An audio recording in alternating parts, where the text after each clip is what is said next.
నమస్తే, welcome to our channel. నేను మీ channel. AP IT శాఖ మంత్రి నారా లోకేష్ గారు తన బాధ్యతలు ఏ విధంగా స్వీకరిస్తున్నారో అందరికీ తెలిసిందే. అయితే స్కూల్ పట్ల కావచ్చు, ప్రభుత్వం పట్ల కావచ్చు, పరిపాలన పట్ల కావచ్చు, ఏ విధంగా ముందుకెళ్తుంది అందరికీ తెలిసిందే. కానీ కేంద్రం నుంచి కూడా లోకేష్ గారికి మద్దతు ఇస్తూ ప్రశంసలు కురిపిస్తున్నారు. అయితే దీని మీద పూర్తిగా విశ్లేషించడానికి మద్దతు స్టూడియోలో ఉన్నారు టీడీపీ ఎన్ఆర్ఐ వేణుగోపాల్ రెడ్డి గారు ఉన్నారు. వారిని అడిగి విషయాలను తెలుసుకునే ప్రయత్నం చేద్దాం. నమస్కారం సార్. నమస్కారం అమ్మా. సార్, ఎలక్షన్లో వాళ్ళు నిలబెట్టుకున్న బాధ్యతలన్నీ కూడా ఇప్పుడు కూటమి ప్రభుత్వం వచ్చిన తర్వాత ఒక్కోటి నెరవేర్చుకుంటూ రాష్ట్రం పరిపాలన కావచ్చు, ఇప్పుడు ఒక ఐటీ శాఖ మంత్రిగా ఉన్న లోకేష్ గారు కావచ్చు, బాధ్యతలు ఏ విధంగా అప్పచెప్తున్నారో అంటే రాష్ట్రానికి కావచ్చు, ఇటు స్కూల్ పిల్లలకు కావచ్చు, ప్రతి ఒక్కటి నెరవేర్చుకుంటూ వెళ్తున్నారు, ముందుకు సాగుతుంది, అందరికీ తెలిసిందే. మరి దీని మీద లోకేష్ గారి గురించి మీరు ఏం చెప్తారు? ఇక్కడ ఒక్కటి ఏంటి చెప్పాల్సింది ఏంటంటే, ఈరోజు ఐటీ విద్యాశాఖ మంత్రిగా నారా లోకేష్ గారు బాధ్యతలు చేపట్టిన తర్వాత ఏదైతే మేము ఎన్నికల మేనిఫెస్టోలో యువతకైనా లేకపోతే పిల్లలకైనా హామీ ఇచ్చామో ఆ హామీని ప్రతి ఒక్కటి నెరవేర్చడానికి ప్రయత్నం చేస్తున్నారు. దానిలో భాగంగానే ఆల్రెడీ ఈరోజు ఒక ఎడ్యుకేషన్ డిపార్ట్మెంట్లో అయినా ఐటీ సెక్టర్లో అయినా కూడా ఎన్నో రీఫార్మ్స్ తీసుకొచ్చి ఈరోజు రాష్ట్రాన్ని దేశంలో చాలా రాష్ట్రాలకి ఈరోజు ఒక బెస్ట్ ఎగ్జాంపుల్గా లేకపోతే రోల్ మోడల్గా చేస్తున్నారు నారా లోకేష్ గారు. నారా లోకేష్ గారు అనేది ఈరోజు ఒక బ్రాండ్ అయిన పరిస్థితి మనం చూస్తున్నాం. ఇదేం అతిశయోక్తి. ఎందుకు ఈ మాట అంటున్నా అంటే, ఈరోజు ముఖ్యంగా విద్యాశాఖ గురించి మాట్లాడితే, విద్యాశాఖలో గతంలో ఎలాంటి పరిస్థితి ఉందో మనం చూసాం. స్కూళ్ళు ఉన్నాయి కానీ స్కూళ్ళలో టీచర్ లేని పరిస్థితి, పిల్లలకి డిజిటల్ ఎడ్యుకేషన్ అని చెప్పి ట్యాబ్లు ఇచ్చేసేసి ఆ ట్యాబ్లు మిస్యూజ్ చేసిన పరిస్థితి మనం చూసాం. అలాగే స్కూళ్ళల్లో మధ్యాహ్నం భోజనం పథకంలో కూడా నాసిరకం బియ్యం వాడేసేసి, నాసిరకం కూరగాయలు వాడేసేసి వాళ్ళకి పౌష్టికాహారాన్ని కూడా సప్లై చేయని పరిస్థితి గత ప్రభుత్వంలో చూసాం. ఈరోజు ఆ పరిస్థితుల నుంచి బయట తీసుకొచ్చి ఈరోజు విద్యాశాఖలో సమూల్యమైన మార్పులకి శ్రీకారం చుట్టారు నారా లోకేష్ గారు. ఎందుకు ఈ మాట అంటున్నా అంటే, ఈరోజు మధ్యాహ్న భోజన పథకం సన్న బియ్యంతో పెట్టడం దగ్గర నుంచి స్మార్ట్ కిచెన్స్ పేరుతో ఈరోజు పైలట్ ప్రాజెక్ట్ కడప నెల్లూరు ప్రాంతాల్లో మొదలుపెట్టి ఒక సెంట్రల్ స్మార్ట్ కిచెన్ పెట్టి అక్కడ నుంచి 10-20 స్కూళ్ళకి డిస్ట్రిబ్యూట్ చేసే విధంగా. ఎందుకంటే ప్రతి స్కూల్లో చేస్తే మళ్ళీ క్వాలిటీ మెయింటైన్ చేస్తారు లేదు ఉద్దేశంతో ఆ డిస్ట్రిక్ట్ హెడ్ క్వార్టర్లోనో లేకపోతే ఒక మున్సిపాలిటీ హెడ్ క్వార్టర్లోనో ఒకే చోట స్మార్ట్ కిచెన్స్ పెట్టి ఫుడ్ రెడీ చేసి అన్ని స్కూల్స్కి డిస్ట్రిబ్యూట్ చేస్తున్నారు. ఈ రకంగా ఏంటంటే పౌష్టికాహారం అన్ని స్కూళ్ళకి కూడా వెళ్తుంది. ఇంకా ఈరోజు డిజిటల్ ఎడ్యుకేషన్ దాంట్లో చాలా విప్లవాత్మకమైన మార్పులు తీసుకొచ్చారు. ఈరోజు డిజిటల్ ఎడ్యుకేషన్లో భాగంగా ఏఐని అనుసంధానం చేసి, గూగుల్ ఏఐని అనుసంధానం చేసి పిల్లలకి చాలా అడ్వాన్స్ టెక్నాలజీస్ మీద వాళ్ళకి ఎడ్యుకేషన్ చేస్తున్నారు. అలాగే పిల్లలు చదువుకోవడానికి కావాల్సిన అన్ని కిట్స్ ప్రొవైడ్ చేసి, అలాగే ఈరోజు ప్రతి స్కూల్లో ఒక్కొక్క క్లాస్కి ఒక్కొక్క టీచర్ ఉండే విధంగా మన మెగా డిఎస్సిలో మీరు రోజు చూస్తే దగ్గర 16,300 మంది కొత్త టీచర్ని అపాయింట్ చేసిన కూటమి ప్రభుత్వం. ఈ రకంగా ఏంటంటే ఏ స్కూల్లో అయితే టీచర్స్ లేరో, ఏ క్లాస్లో అయితే టీచర్ లేరో, ప్రతి ఒక్క చోట ఈరోజు టీచర్ ఉన్న పరిస్థితి. ప్రతి ఒక్క స్టూడెంట్ కూడా ఈరోజు ఎడ్యుకేషన్ వాళ్ళు చదువుకుంటున్న పరిస్థితి. వీటన్నిటిని పక్కన పెడితే దేశంలో ఎక్కడా లేని విధంగా parent teacher meeting concept introduce చేస్తారు. పేరెంట్ టీచర్ మీటింగ్ కాన్సెప్ట్ అనేది ఎవరు చాలామంది మనలో తెలియని కూడా తెలియదు ఆ కాన్సెప్ట్ ఉంటుంది. ఏదో ప్రైవేట్ స్కూళ్ళలో లేకపోతే కార్పొరేట్ స్కూల్లో చదివే వాళ్ళకి కొంతమందికి తెలిసేమో కానీ నార్మల్ పబ్లిక్ స్కూల్లో, ఒక గవర్నమెంట్ స్కూళ్ళలో ఈ కాన్సెప్ట్ ఒకటి తీసుకురావడం అనేది చాలా పెద్ద చేంజ్. ఇది చాలా రకాలుగా ఉపయోగపడుతుంది. ఈరోజు పేరెంట్స్కి, టీచర్స్కి, అలాగే టీచర్స్కి, అలాగే స్టూడెంట్స్కి మధ్యలో ఒక బ్రిడ్జ్ లాగా ఉంటుంది. ఈ పేరెంట్ టీచర్ మీటింగ్ అనేది ఏంటంటే మంత్కి లేకపోతే క్వార్టర్లీ వన్స్ లేకపోతే ఇయర్లీ 2-3 టైమ్స్ ఈ మీటింగ్ జరిగితే ఆ మీటింగ్లో టీచర్ వచ్చి పేరెంట్ తోటి కూర్చొని వాళ్ళ కిడ్ ఎలా బిహేవ్ చేస్తున్నాడో, ఎలా చదువుతున్నాడో, వాళ్ళ ఎడ్యుకేషన్లో ఎంత స్కోర్ వస్తున్నాయి, సబ్జెక్ట్ ఎలా చదువుతున్నాడు, అలాగే వాడు పక్కన పిల్లలతోటి ఎలా బిహేవ్ చేస్తున్నాడు అనే దాని మీద డిస్కషన్ నడుస్తుంది. ఒకవేళ ఏదైనా పిల్లల్లో ఏదైనా చేంజ్ రావాలంటే వాళ్ళ పేరెంట్స్కి చెప్పి కన్విన్స్ చేసి, పేరెంట్స్ కూడా కొంచెం వాళ్ళు ఇంటరాక్ట్ అయ్యి, పేరెంట్స్ కూడా ఇన్వాల్వ్ అయ్యి ఆ కిడ్ని చేంజ్ చేయడానికి ఉపయోగపడుతుంది.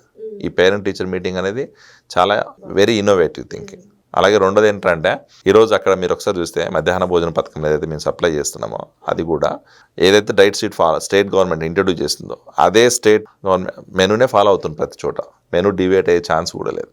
ఎగ్ 3-4 టైమ్స్ వీక్ పెట్టాలా, చికెన్ పెట్టాలా, అలాగే ప్రతిరోజు కూడా పిల్లలకి కావాల్సిన చిక్కీ అవ్వచ్చు లేకపోతే కర్డ్ అవ్వచ్చు అన్నీ కూడా సప్లై చేసే పరిస్థితి. ఈ రకంగా ఏంటంటే ఎడ్యుకేషన్ సిస్టమ్ అనేది చాలా ఇంపార్టెంట్. ఈరోజు రాష్ట్రం బాగుపడాలన్నా, దేశం బాగుపడాలన్నా కూడా రెండింటి మీద ఫోకస్ చేయాల్సిన అవసరం ఉంది. ఒకటి విద్య, ఒకటి వైద్యం. విద్య, వైద్యం రెండు మనం కరెక్ట్గా ఇవ్వగలిగితే ఆటోమేటిక్గా మిగతాటన్నీ కూడా మనం చేసినట్టే. విద్య అనేది ఎంత ఇంపార్టెంట్ అంటే ఈరోజు చదువుకున్న యువత ఈరోజు బయటకు వచ్చి చదువుకున్న యువత ఈరోజు నిజంగా బాగా చదువుకుని బయటకు వచ్చి బాగుపడితే ఆ సంసారాలు మొత్తం ఫ్యామిలీలు మొత్తం బాగుపడతాయి. సో మనం వాళ్ళకి ఏదైనా ఒక పెద్ద ఆస్తి ఇస్తున్నామంటే పిల్లలకి అది ఒక విద్యనే. చదువుకుంటే ఆటోమేటిక్గా రేపు పొద్దున మంచి ఉద్యోగం వస్తుంది. మంచి ఉద్యోగం వస్తే వాళ్ళ ఫ్యామిలీ వాళ్ళు చూసుకుంటారు. గవర్నమెంట్ మీద ఆధారపడే పరిస్థితి ఉండదు. గవర్నమెంట్ ఇచ్చే స్కీముల మీద ఆధారపడే పరిస్థితి ఉండదు. గవర్నమెంట్ ఇచ్చే ఏదైతే ఉన్నాయో ఇలాంటివి ఇన్సెంటివ్స్ వాటి మీద ఆధారపడే పరిస్థితి ఉండదు.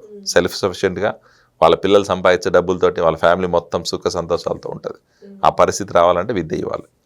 సో ఇంతగానో ముందుకెళ్తున్నా సరే వైసీపీ వాళ్ళ నుంచి కుట్ర ఇదే అంటే నెగిటివ్ తీసుకురావడం అనమాట. మేము చేసిన మొత్తం క్రెడిట్ మీరే చేస్తున్నారని. వాళ్ళు ఏం చేశారమ్మా, స్కూల్ మేము డెవలప్ చేసాము. వాళ్ళు నాడు నేడు స్కీమ్ కింద స్కూల్ డెవలప్ చేసామని చెప్పారు. నాడు నేడు కింద స్కూల్ డెవలప్ చేసి ఉంటే, స్కూల్ బిల్డింగ్ మొత్తం చేసి ఉంటే ఎందుకు కొన్ని స్కూళ్ళలో అసలు బేసిక్ ఫెసిలిటీస్ లేవు? ఈరోజు స్కూల్లో విద్యార్థులు ముఖ్యంగా చిన్నపిల్లలు ఆడపిల్లలు వాళ్ళు ప్రాపర్ బాత్రూమ్స్ లేని పరిస్థితి చాలా స్కూళ్ళలో ఉంది. మరి ఎందుకు చేయాలి మీరు? ఆ రోజు నాడు నేడు కింద కొన్ని 100 కోట్లు ఇది చేసుకున్నారు కదా. అలాగే డిజిటల్ ఎడ్యుకేషన్ అని చెప్పి ట్యాబ్స్ ఇష్యూ చేసి ఆ బైజూస్ సంస్థతో టైప్ పెట్టుకొని ఎన్ని కోట్లు స్కామ్ చేశారు చూసాం కదా. ఇలాంటి స్కాములు చేసి నాడు నేడు స్కామే, బైజూస్ ట్యాబ్ ఇష్యూ స్కామే, మధ్యాహ్న భోజన పథకంలో స్కామే, ఇన్ని స్కాములు చేసి అవన్నీ వాళ్ళు చెప్పరు బయట ప్రజలకి. ఈరోజు కూటమి ప్రభుత్వంలో విద్యాశాఖలో సమూలమైన మార్పులు తీసుకొచ్చి ఎన్నో రిఫార్మ్స్ తీసుకొచ్చి మధ్యాహ్న భోజనం సప్లై చేసి ప్రాపర్ స్కూల్ కిట్స్ ఇష్యూ చేసి అలాగే పిల్లల తల్లులకి ఏదైతే మా హామీ ఇచ్చామో ఈరోజు అమ్మఒడి పథకం కింద ఆ డబ్బులు టైంకి ఇష్యూ చేసి 10,000 రూపాయలు ఏదైతే హామీ ఇచ్చాం 10,000 రూపాయలు డబ్బులు ఇచ్చాం. ఎంతమంది పిల్లలు ఉంటే అంతమందికి ఇచ్చాం. ఒక్కరున్నా ఇద్దరున్నా ముగ్గురున్నా 45,000 50,000 45,000 నుంచి 60,000 రూపాయలు డబ్బులు తీసుకుని చాలామంది ఉన్నారు రాష్ట్రంలో. ఈ రకంగా ఏంటంటే కూటమి ప్రభుత్వం ఇచ్చిన హామీ నిలబెట్టుకొని విద్యాశాఖలో సమూలమైన మార్పులు తెచ్చి ఈరోజు చేస్తూ ఉంటే అది వాళ్ళు చూసి ఓడ్చుకోలేక ఇలాంటి మాటలు మాట్లాడుతున్నారు. అన్ఫార్చునేట్ ఏంటంటే ఈరోజు రాష్ట్రంలో జరుగుతున్న ఈ విద్యాశాఖలో చేంజెస్ సెంట్రల్ గవర్నమెంట్లో ఉన్న వాళ్ళు కూడా అప్రిషియేట్ చేసే పరిస్థితి ఉంది. సెంట్రల్ గవర్నమెంట్లో ఉన్న ఏదైతే ఈరోజు సవ్య శిక్ష అభినయం ఏదైతే ఉందో వాళ్ళు దీన్ని ఇన్స్పిరేషన్గా తీసుకొని వేరే వేరే రాష్ట్రాలకి రెఫర్ చేసే పరిస్థితి ఉంది.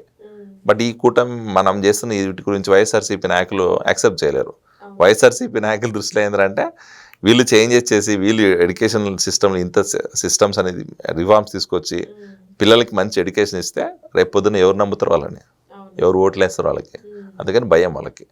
సో దానిలో భాగంగానే రోజుకు ఏమంటారు ఆరోపణలు చేస్తున్నారు తప్ప ఈరోజు విద్యాశాఖలో సమూల్యమైన మార్పులు తీసుకొచ్చి పిల్లల భవిష్యత్తు కోసం ఒక ప్రణాళికాబద్ధంగా ఎడ్యుకేషన్ సిస్టమ్ని ముందుకు తీసుకెళ్తున్నారు నారా లోకేష్ గారు. ఆయన చేస్తున్న పనిని చూసి ఓర్చుకోలేకనే ఈరోజు ఇలాంటి బురద జల్లే ప్రయత్నం చేస్తున్నారు. కానీ వాస్తవాలు ప్రజలకు తెలుసు, చదువుకున్న విద్యార్థులకు తెలుసు, అక్కడ చదువుతున్న విద్యార్థుల తల్లిదండ్రులకు తెలుసు. అలాగే ఈరోజు దేశవ్యాప్తంగా ఉన్న ఎవరైతే ఎడ్యుకేషన్ సిస్టంలో ఉన్నారో వాళ్ళందరికీ కూడా తెలుసు రాష్ట్రంలో ఎలాంటి ఎడ్యుకేషన్ అంతుంది, రాష్ట్రంలో ఎలాంటి ఫెసిలిటీస్ ఉన్నాయి, నారా లోకేష్ గారు విద్యాశాఖలో ఎలాంటి మార్పులు తీసుకొస్తున్నారండి. సో వీళ్ళు చెప్పే మాటలు ఎవరు నమ్మే పరిస్థితి అయితే లేదు. సార్, ఉగాదికి రేపు సీఎం చంద్రబాబు నాయుడు గారు దివ్యాంగులకి ఒక కొత్త పథకం అనేది తీసుకొచ్చారు. కానీ ఫ్రీ బస్సులో వాళ్ళని పంపించడం చేయడం జరుగుతుంది. కానీ నెక్స్ట్ ఇంకా తర్వాత ఇక మగవాళ్ళు అంటే వాళ్ళు ఏమన్నా చేసే అవకాశం ఉంది, మాట్లాడే అవకాశం ఉంది అంటారా? ఏమంటారు అసలు దీని గురించి? ఇక్కడ ఫ్రీ బస్ అనేది చాలా ఇప్పటికే ఆల్రెడీ మహిళలు వాడుకుంటున్నారు. రాష్ట్ర వ్యాప్తంగా ఉన్న మహిళలు ఫ్రీ బస్ ఫెసిలిటీని వాడుకుంటున్నారు. దానివల్ల చాలామంది లబ్ధి చేకూరుతుంది. ఇప్పుడు దాన్ని ఎక్స్పాండ్ చేస్తూ నెక్స్ట్ ఇంకొకటి ఏంటంటే దివ్యాంగులకి ఎవరైతే ఫిజికల్ హ్యాండిక్యాప్స్ ఉంటారో వాళ్ళను కూడా దీంట్లో వెసులుబాటు కల్పించే విధంగా కొత్త పథకానికి శ్రీకారం చుడుతున్నారు రాబోయే ఉగాది పండగకి. సో అదేంటంటే ఆ రకంగా ఏంటంటే మహిళలకి దివ్యాంగులకి ఫ్రీ బస్ ఉంటుంది, మగవాళ్ళకు ఉంటుందా లేదనేది మనకి ఇప్పుడు తెలియదు. బట్ మనం ఇచ్చిన హామీ ప్రకారం ఏంటంటే ఎలక్షన్లు ఇచ్చిన హామీ ఓన్లీ మహిళలకే ఉచిత బస్సు అన్నాం. బట్ మహిళలతో పాటు ఈరోజు దివ్యాంగులు కూడా ప్రొవైడ్ చేస్తుంది కూటమి ప్రభుత్వం. అది మాకున్న చిత్తశుద్ధి. ఈ రకంగా ఏంటంటే ఇచ్చిన మాట కంటే కూడా ఇచ్చిన హామీ కంటే కూడా ఎక్కువనే ఈరోజు హామీలు అమలు చేస్తున్నాం. సూపర్ 6 హామీలు ఆల్రెడీ అమలు అయిపోయినాయి. ఆల్రెడీ మహిళలకి ఫ్రీ బస్ ఇచ్చాం, మహిళలతో పాటు ఈరోజు దివ్యాంగులకి ఇస్తున్నాం. సో ఈ రకంగా ఏంటంటే విద్యాశాఖలో అలా అయితే నారా లోకేష్ గారు ఇనిషియేటివ్స్ తీసుకొచ్చి అక్కడ రిఫార్మ్స్ తీసుకొచ్చి దాన్ని డెవలప్ చేస్తున్నారు. చంద్రబాబు నాయుడు గారు ఈరోజు సూపర్ 6లో లేకపోతే ఎన్నికల్లో హామీలు ఇచ్చిన హామీలన్నింటినీ కూడా నెరవేర్చడానికి ప్రయత్నం చేస్తున్నారు. ఆ హామీలతో పాటు ఇంకా కొంచెం ఎక్స్ట్రా ఏం చేస్తూ అన్నీ చేస్తున్నారు. ఈరోజు రాష్ట్రం లోటు బడ్జెట్లో ఉన్నా, రాష్ట్రంలో కావాల్సిన రిసోర్సెస్ లేకపోయినా ఎక్కడా కూడా ఇచ్చిన మాట ఈరోజు తప్పట్లేదు. అభివృద్ధి చేస్తున్నాం, సంక్షేమం చేస్తున్నాం, పోలవరం ప్రాజెక్ట్ నిర్మాణం చేస్తున్నాం, రాష్ట్రంలో అమరావతిని డెవలప్ చేస్తున్నాం, సూపర్ 6 హామీలు నెరవేర్చాం. అలాగే ఈరోజు మెగా డిఎస్సి కంప్లీట్ చేసాం. నెక్స్ట్ మళ్ళీ ఉగాది తర్వాత కొత్త గవర్నమెంట్ డిపార్ట్మెంట్లు ఎన్ని వేకెన్సీస్ ఉంటాయి రాష్ట్రంలో. వైఎస్ఆర్సీపీ అధికారం ఉన్న రోజులు 5 సంవత్సరాల్లో ఏ రోజు కూడా నోటిఫికేషన్ ఇచ్చిన పరిస్థితి లేదు గవర్నమెంట్ జాబ్స్కి. బట్ మనం ఈరోజు ఎన్ని జాబ్స్ ఓపెనింగ్స్ ఉంటే అన్ని జాబ్స్కి ఈరోజు పోలీస్ డిపార్ట్మెంట్ అయినా, గ్రూప్ 1 అయినా, గ్రూప్ 2 అయినా, లేకపోతే మళ్ళీ టీచర్స్ పోస్టింగ్స్ అయినా అన్నిటికీ నోటిఫికేషన్ చేయడానికి మళ్ళీ ప్రణాళిక రచిస్తున్నాం. ఈ రకంగా ఏంటంటే యువతకి ఇచ్చిన 20 లక్షల హామీని కూడా నెరవేర్చడానికి కూటమి ప్రభుత్వం కట్టుబడింది. Thank you. థ్యాంక్ యూ అమ్మా.